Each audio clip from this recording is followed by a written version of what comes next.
La maestra Claudia Reyes va a presentar la ponencia, la posición del paisaje en el marco jurídico mexicano, viabilidad de una ley de paisaje.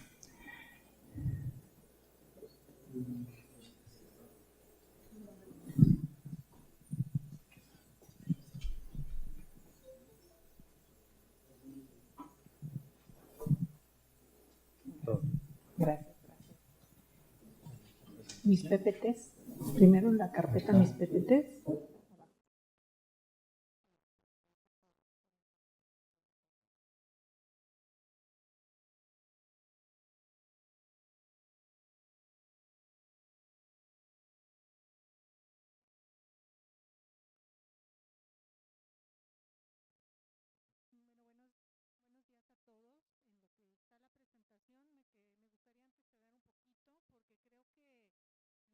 Platicar ahorita va de la mano, queda muy ligado con todo lo que estuvo exponiendo Miguel Ángel antes de mí.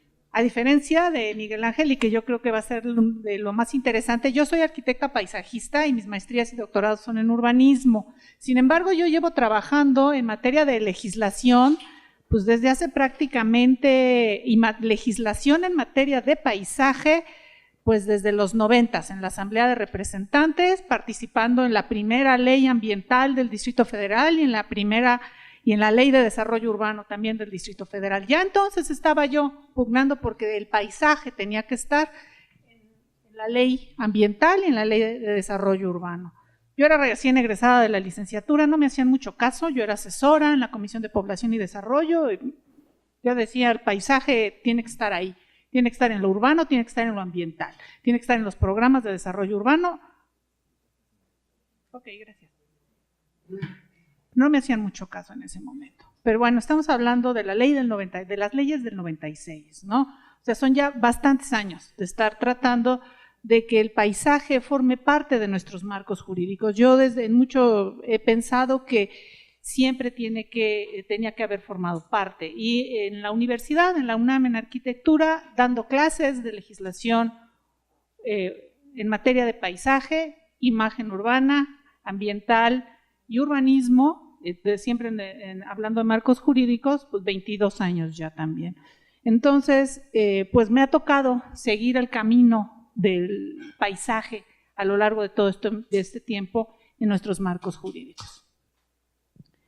Hoy en día creo que pues es evidente que la destrucción y el deterioro de nuestros paisajes, tanto naturales, urbanos, culturales, pues está generando diversas iniciativas para desarrollar instrumentos jurídicos con el objetivo de detener la pérdida de este patrimonio paisajístico.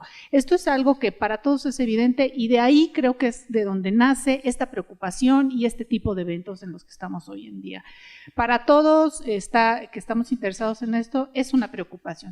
Sin embargo, hay bastantes antecedentes. Tampoco podemos partir de que en este momento no hay nada. Y yo no quiero que pensemos a veces que con el hecho de que hagamos una ley de paisaje, el problema de la pérdida de paisaje y del deterioro del paisaje se va a detener, no necesariamente va a depender de una ley, sobre todo si analizamos todos estos antecedentes. Hablando simplemente de algunos de los instrumentos que han sido generados por legislativos y ejecutivos, como dijo Miguel Ángel, de diferentes ámbitos, desde federales, estatales y locales, porque lo existen, tenemos reglamentos de anuncios desde los años 70. En el Distrito Federal tenemos reglamento de anuncios desde el 76, que luego fue sustituido por el 88. Y aquí sí quiero decir que, aunque yo no soy abogada y me dedico al derecho, entonces, y ahí está esta confluencia, a lo mejor yo como paisajista que he incursionado en estos temas, lo que yo interpreto a lo largo de todos estos años es que lo que yo enseño en el aula, lo que le digo a mis alumnos, es que a veces cuando como sociedad identificamos un problema, entonces lo primero que tratamos de hacer es regularlo. Entonces, por eso, desde los años 70 tenemos problemas de anuncios. Empezó el problema de anuncios con relación a la imagen urbana, entonces lo regulamos. Y si ustedes se fijan, cuando el tema de ahorita también hablaban de derechos humanos, ahorita estamos con el tema de derechos humanos, pero ya pasamos por derechos de las mujeres, de los niños, de las personas con discapacidad, etcétera, etcétera, etcétera. Y hemos generado leyes para todos esos problemas que se nos han ido presentando, leyes para personas con discapacidad, federales, estatales, locales, programas, y les hemos cambiado el nombre y las hemos reformado muchas veces. En paisaje vamos más o menos por el mismo camino. Empezamos con anuncios en los 70s. De ahí nos pasamos a reglamentos de protección de la imagen urbana. Empezamos con la protección de todo este tema del patrimonio cultural histórico y empezamos a generar estos reglamentos de imagen urbana. Los reglamentos los generan los municipios normalmente, ¿no? Y empezaron a aparecer algunos de paisaje, sobre todo el primero fue el de 1988 de San Francisco del Rincón, porque de ahí era Fox. Entonces, pues fue el primer reglamento de paisaje que con ese nombre apareció, y tenemos también el de Toluca en el 88. Y después tuvimos la Ley de Salvaguarda del Patrimonio Urbanístico Arquitectónico del Distrito Federal. Del 2000 se modificó en el 2001. Letra muerta.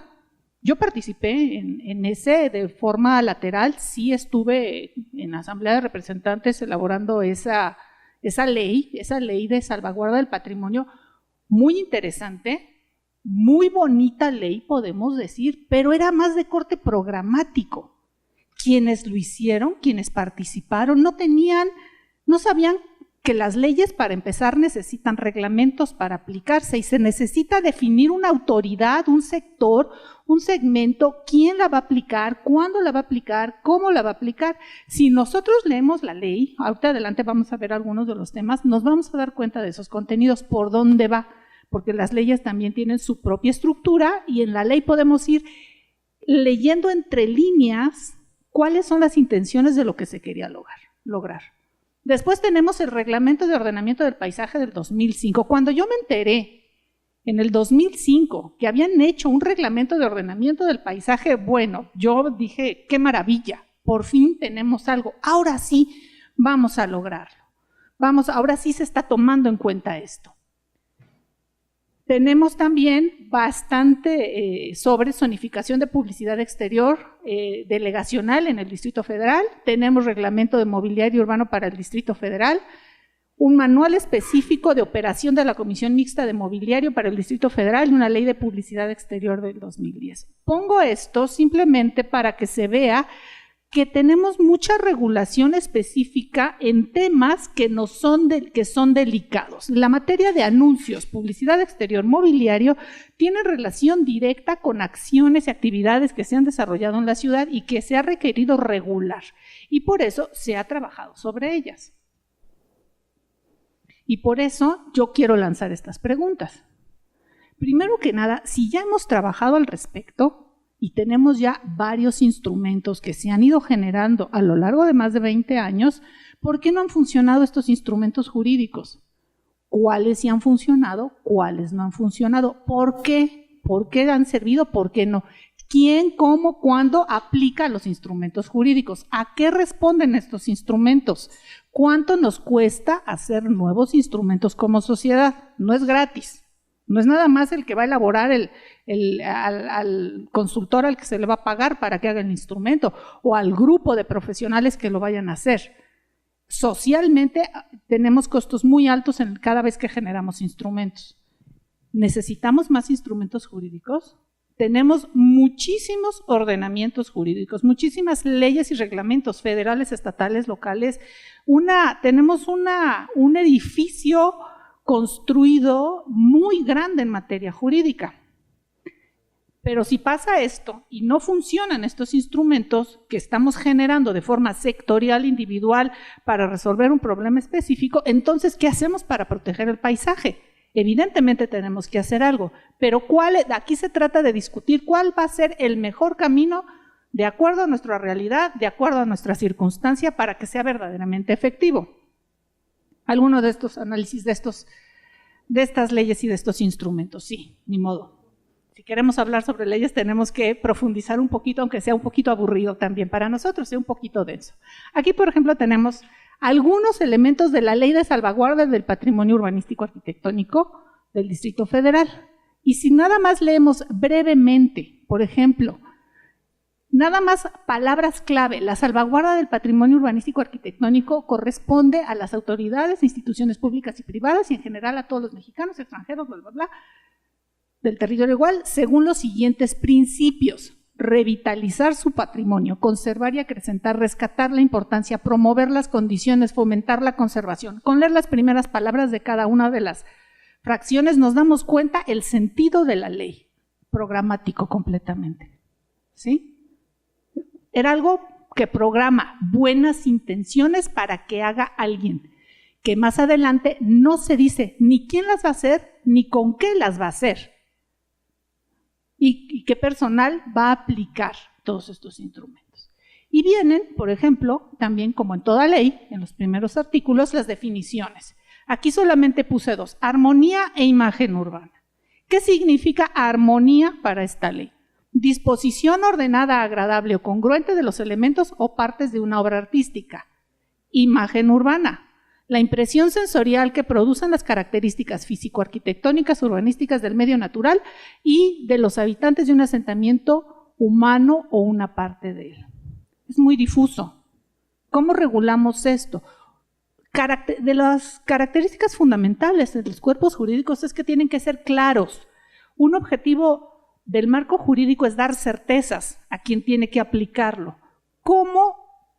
¿Quién evalúa? ¿Quién califica? ¿Y quién decide temas como armonía e imagen urbana? Un abogado no puede interpretar esto. Si hay un litigio y se empiezan a pelear dos vecinos porque uno dice es que no hay armonía en la imagen urbana y otro dice sí la hay, ¿quién gana en un pleito, en un litigio, en una discusión? Este tipo de conceptos tan abstractos generan problemas en la aplicación de la ley. La ley es para dar certezas, no para generar más conflictos de interpretación. Por otro lado, tenemos el reglamento para el ordenamiento del paisaje urbano del Distrito Federal. Como les decía, este reglamento cuando lo hicieron, bueno, yo nada más de ver el título, cuando vi el título, bueno, a mí me generó como paisajista y luchando por esto hacía ya algún tiempo, me pareció maravilloso, simplemente con leer el artículo. Inmediatamente a mí me llamaron de Sedubi para que por favor les diera un curso de capacitación a quienes iban a implementar el reglamento de ordenamiento de paisaje y entonces pues rápidamente me puse a preparar el curso y me puse a leer el reglamento. Y el reglamento, vean lo que dice, que a mí también, en cuanto lo abrí, me pareció maravilloso. El presente reglamento es de orden público y de observancia general y tiene por objeto, esto es lo excelente, fijar las normas básicas para la protección, conservación, recuperación y consolidación del paisaje urbano del Distrito Federal, así como los elementos que lo componen. Excelente. Fracción 2. Regular distribución, construcción, instalación, fijación, modificación, de la publicidad exterior y anuncios. Fracción 3. El diseño, distribución, del mobiliario urbano. ¿Sí? Dice uno, bueno, el reglamento tiene 3 objetivos. El paisaje, que es muy ambicioso, completo, integral, está padrísimo, excelente, que el reglamento se dedique a eso. Ok, sí. Anuncios y mobiliario, que antes eran reglamentos aislados, independientes, y ahora, pues bueno, los vamos a reunir todos y lo vamos a trabajar como un cuerpo completo. Bueno, y en definiciones, el reglamento tiene paisaje natural, que es conjunto de elementos preponderantemente naturales, derivados de las características geomorfológicas del ambiente no urbanizado que forman parte del patrimonio cultural. Cuando avanzamos con el reglamento, esto es lo que tenemos. Autoridades competentes, título segundo de los anuncios y del mobiliario urbano. Y el paisaje, o sea, era la primera frase, era el objetivo más importante. O sea, si regresamos a esto, bueno, fijar las normas básicas para la protección, conservación, recuperación y consolidación del paisaje urbano. O sea, aquí me está faltando un título completito que tenga unos artículos para la protección, otros para la conservación, otros para la recuperación y la consolidación. Y si pasamos a ver lo que habla de anuncios y de mobiliario, vean, clasificación de anuncios, especificaciones técnicas de los denominativos, propaganda, mixtos, anuncios en inmuebles con valor arqueológico e histórico, prohibiciones, estructura de los anuncios y planos de zonificación, procedimiento de obtención de licencias, autorizaciones temporales. En mobiliario urbano se habla de nomenclatura, diseño, fabricación, distribución, ubicación y emplazamiento del diseño urbano. ¿No debería de haber todo eso también de paisaje? Inclusive hasta más importante, pues bueno, no, se les olvidó. O sea, solamente quedó mencionado. Entonces, ¿qué pasa? ¿Qué sigue? Pues bueno, luego, pues sí, fue bastante decepcionante el reglamento, pero tenemos también que tomar en cuenta que teníamos en esos momentos una ley de desarrollo urbano del Distrito Federal, cuyo cuerpo completo era la del 96, que fue sufriendo modificaciones, y en el 2004, cuando se hacen algunas modificaciones a esta ley, empezamos a ver que el tema del paisaje aparece. Están en rojo, no voy a leer todo, evidentemente, solamente vean lo que está en negrillas y lo que está subrayado en rojo. Vemos que desde el artículo primero, en donde se habla del objeto de la ley de desarrollo urbano, tiene tutelar los derechos y preservar el interés colectivo en el disfrute de un paisaje urbano armónico. Y ahí está la clave, la palabra tutelar los derechos, ¿no? Que es lo que se hizo todo en materia ambiental a partir del 86, cuando surge la primera LEGEPA, que se empiezan a tutelar los derechos ambientales. Y aquí ya se está hablando, en esta ley, en el 2004, de tutelar los derechos para preservar el interés colectivo. También empieza bien la ley de desarrollo urbano. Aquí lo interesante es que también cuando vemos ya las definiciones, ya tenemos aspectos de contaminación visual, imagen urbana, que habla del resultado del conjunto de percepciones producidas por características específicas, arquitectónicas, urbanísticas y socioeconómicas en una localidad, elementos del paisaje urbano, que habla de muchísimos de todos estos elementos provisionales para puestos callejeros, ferias, circos, espectáculos, así como el paisaje natural que lo rodea, secuencias, perspectivas y corredores visuales. Seguramente aquí todo el mundo conoce el Convenio Europeo de Paisaje. Aquí hay mucho del Convenio Europeo de Paisaje, si ven, aquí está el espíritu del convenio. Patrimonio cultural y urbano, que también se engloba aquí, y en aquí podemos, si seguimos, vamos a ver que tenemos en impacto urbano ambiental, también se está hablando de paisaje, creo que no lo habla de ahí en medio, imagen o paisaje urbano, se me pasó a subrayarlo con rojo. Tenemos responsable solidario, toda persona física o moral obligada conjuntamente con el titular a responder de algún proyecto de construcción, así como de la colocación, instalación, modificación y o retiro de algún elemento mueble o inmueble que altere o modifique el paisaje urbano en los términos de la presente ley y sus reglamentos, ¿sí? O sea, ya no nada más está, como lo habíamos visto antes, en una buena intención del objetivo de la ley, empieza a permear en los diferentes componentes de una ley tan importante como la de desarrollo urbano.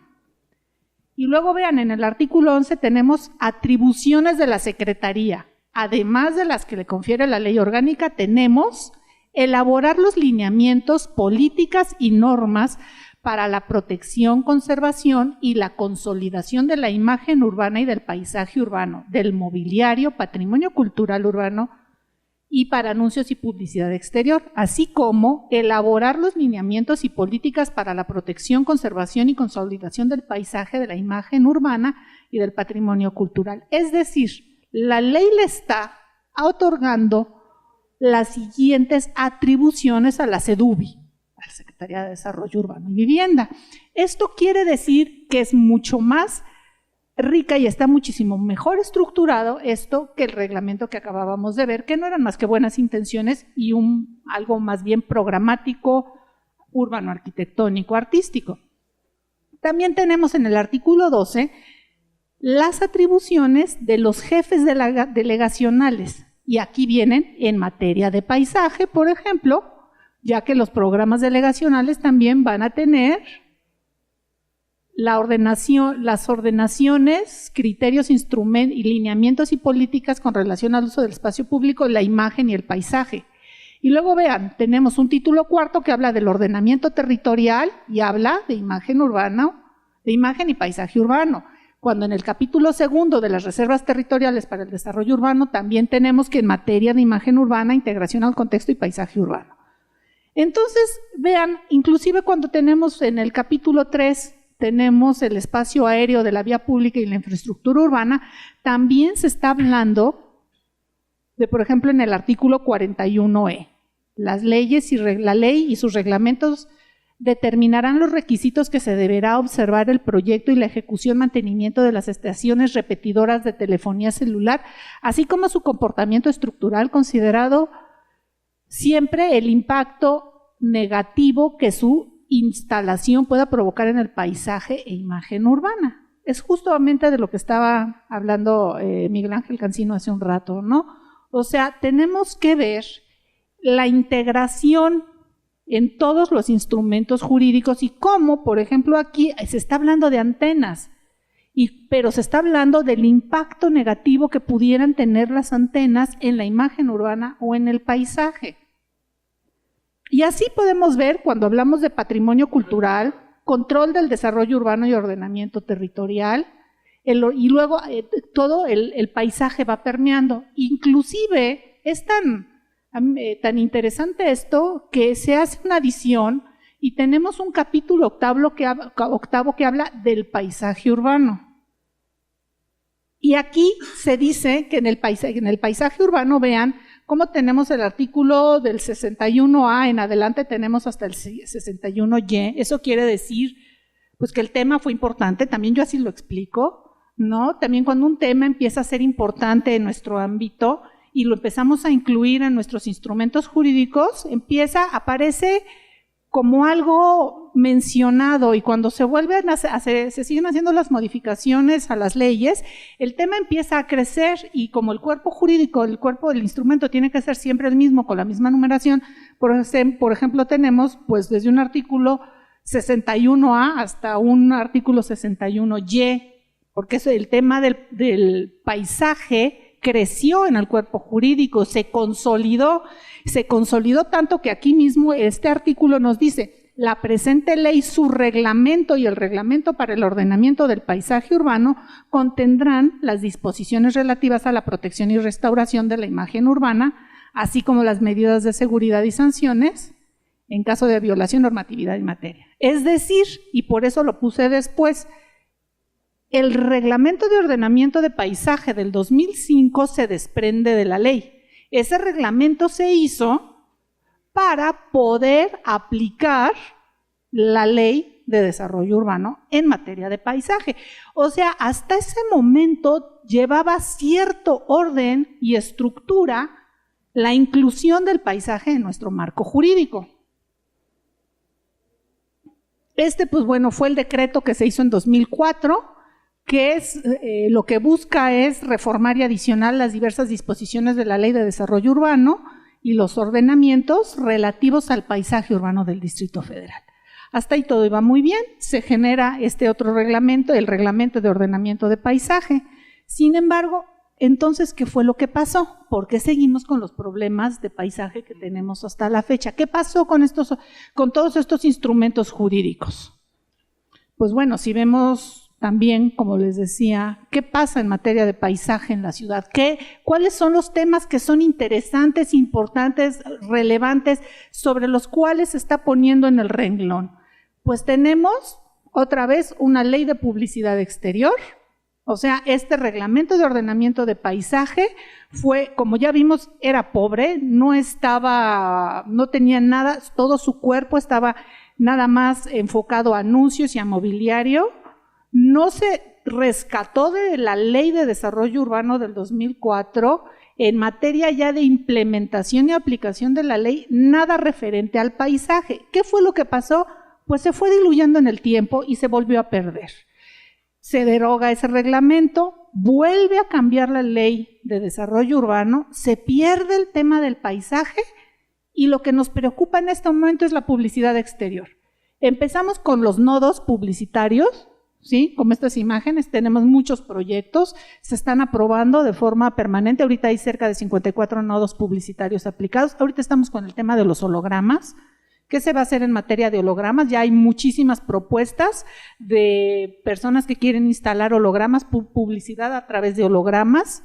Y entonces toda la normatividad que estamos generando ha sido enfocada para la ley de publicidad exterior, que además ya lleva varias composturas, porque cada vez que aparece una nueva tecnología hay que volver a modificar la ley, porque hay muchas personas interesadas en esto de la publicidad.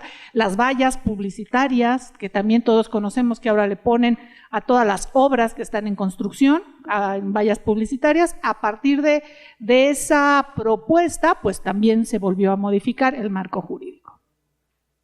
En esto nos hemos concentrado en los últimos años. Entonces, en realidad, el paisaje otra vez se volvió a perder en el camino y se olvidó. Creo yo que el común denominador de todos estos instrumentos ha sido la incapacidad, pues, para aplicarlos, nuestra falta de conocimiento, una correcta articulación de todos los componentes y, pues, a mí me parece que a lo mejor estamos siguiendo una estrategia equivocada, ya que pues todas estas iniciativas que han respondido a diferentes intereses, pues han sido desesperadas y no se han identificado en realidad los problemas estructurales que están originando la devaluación de nuestros paisajes. Tenemos un problema económico, tenemos un problema territorial, ambiental, el tema de los usos de suelo, todas estas actividades. ¿Qué tenemos que regular? Esas actividades o el paisaje. ¿Cómo vamos a regular el paisaje cuando tenemos programas de desarrollo urbano que están perfectamente fundamentados, que el objetivo es, como lo mencioné en un principio, garantizar y dar certezas a todos los actores de la ciudad, no nada más a los desarrolladores inmobiliarios, a los desarrolladores, a la población, a los vecinos, a la autoridad, a todos los actores que tienen que ver con esto? En esa materia está bastante ordenado. No quiere decir que sea perfecto, pero eso es lo que se ha buscado.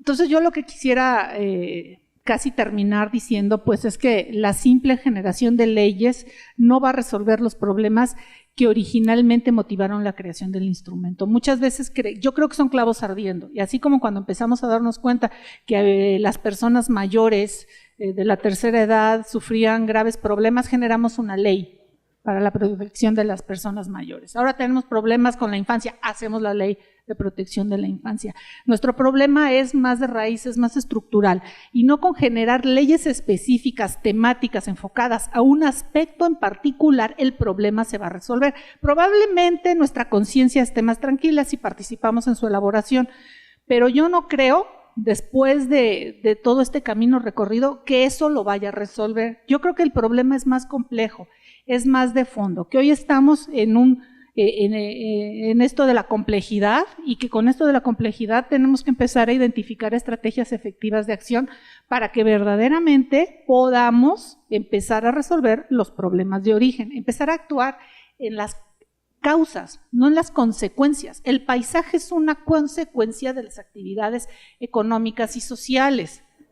Entonces, eso es lo que yo creo que tenemos que reflexionar. Aquí está el Convenio Europeo del Paisaje, que también ya habíamos oído hablar de él, en el que tenemos pues las definiciones que no quiero leer en este momento, pero nos hablan del ámbito de aplicación, de los objetivos y de todas las características del convenio. Mucho de lo que estamos haciendo viene de ahí, viene de la iniciativa del Convenio Europeo de Paisaje. También tenemos la Carta Mexicana. Sin embargo, tenemos que ver precisamente que ahorita nosotros ya tenemos dos cuerpos jurídicos, tanto el ambiental como el urbano, que están desvinculados, que están desarticulados, pero que tienen la capacidad de implementar por lo menos. O sea, la realidad es que yo me iría por rescatar el espíritu de la Ley de Desarrollo Urbano con sus modificaciones del 2004. Nos falta todavía trabajar mucho sobre el marco jurídico ambiental. Tradicionalmente, como hemos visto, porque nace en anuncios, nace en el tema de los anuncios, el paisaje se ha asociado al marco jurídico urbano. En materia ambiental tiene algo que ver con impacto ambiental, pero encontramos mucho menos. O sea, si nos ponemos a buscar el tema del paisaje en el marco jurídico ambiental, hay poco. En el urbano hay muchísimo más, como acabamos de ver. Estos son solamente algunos de los ejemplos que hay. Yo creo que tenemos que articularlo de esa manera. Si generamos una ley de paisaje específicamente, va a quedar volando. ¿Y quién la va a aplicar? ¿Quién la va a implementar? ¿Con qué recursos? Vaya, el asunto es bastante más complejo. Y no nada más es la ley, y no nada más es lo jurídico. Tenemos que pensar que si queremos analizar estratégicamente qué nos conviene para poder hacer algo tratando de resolver las problemáticas del paisaje, tenemos que considerar la debilidad institucional. Hoy en esas también es en las que estamos. O sea, nada de lo que hagamos, si no consideramos que en nuestro país hay una debilidad institucional específica, distinta de los países europeos y de los países inclusive del norte de Estados Unidos y de Europa, tenemos que primero resolver esta debilidad institucional. Tenemos que hablar de democracia, ¿sí? Todo nuestro sistema, por lo menos local en Ciudad de México, creo que deja todavía bastante que desear. Tenemos un sistema democrático muy incipiente al que todavía nos falta horizontalizar muchísimo más las decisiones. Y no podemos dejar de lado el rezago económico y social, que muchos de los problemas de paisaje que sufrimos tienen que ver con la segregación socioespacial que existe en nuestros territorios. Entonces, también es importante que veamos la inconexión que existe entre la política pública y la administración pública, porque todos estos instrumentos alguien los tiene que aplicar. Entonces, pues bueno, no hay que olvidar que el paisaje es un punto de confluencia donde se manifiestan diversas problemáticas sociales y económicas, y el paisaje pues es la manifestación física de múltiples circunstancias, por lo que pretender atacar este problema desde la óptica de una protección a las visuales que el observador percibe sin considerar las causas que lo generan, es simplista y hoy yo considero que no es viable, ¿no? En el marco jurídico de lo que habrá que construir o el marco social, institucional, pues hay muchos componentes, ¿no? Tenemos un marco jurídico ambiental, federal, estatal, tenemos competencias, tenemos unas políticas públicas que son temporales, tenemos un impacto presupuestal. Cualquier ley, reglamento tiene impacto presupuestal y cualquier instrumento que generemos va a requerir que alguien lo aplique y eso va a tener un costo. Todos estos componentes finalmente tienen que ser considerados para que decidamos qué vamos a hacer con el paisaje en materia jurídica. Gracias.